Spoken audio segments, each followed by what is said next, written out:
Hi, kia ora koutou katoa. I'm Michael Wood, Minister of Transport, and I've turned up today for the T-Tech conference here in Wellington.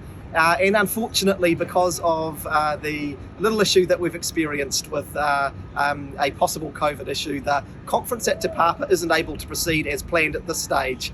So everyone's come outside, but one of the upsides is that we do have this really amazing Omeo autonomous vehicle behind us that there's a lot of interest around.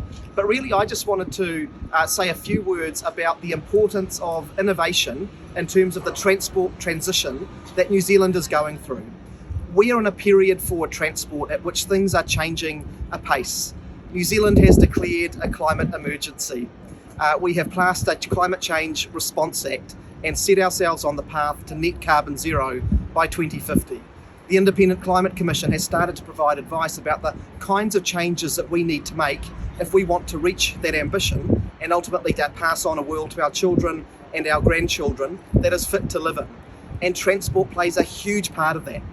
The transport sector contributes 47% of New Zealand's CO2 emissions.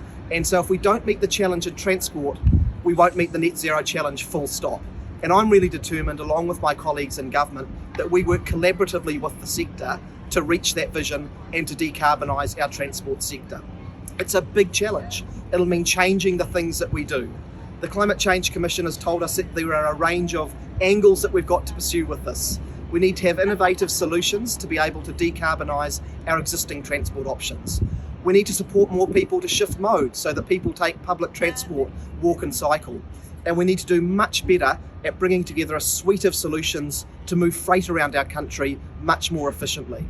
So there are decisions to be made by government that are about policy, regulation and investment, but there's also work to be done with the sector on the benefits that technology and innovation can give. And so solutions like the one behind me that we have developed by Omeo are potentially a really important part of that. And what especially excites me about this option is that it's about thinking about how we do transport in a low carbon way, but it's not just about replacing petrol cars with non-petrol cars. It's actually asking questions about how can we have a more integrated, seamless journey for people. Options like this Omeo vehicle potentially enable people to connect journeys together with conventional public transport, the Omeo autonomous vehicle, walking and cycling, to create carbon neutral journeys between where people work, live and play.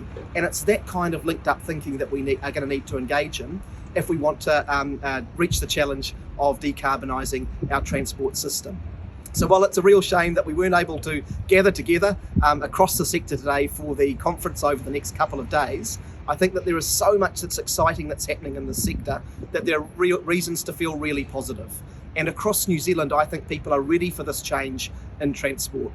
So I look forward to working with you, to working with other people who are active in the transport and innovation space to make sure that we're developing these solutions, that we're working together, that we're providing support across transport agencies to make sure that we get great solutions to this single biggest challenge of our times. So thanks everyone for the work that you're doing. I really encourage you in it and look forward to working with you in the months and the years to come. Nō reira, tēnā koutou, tēnā koutou, tēnā tātou katoa.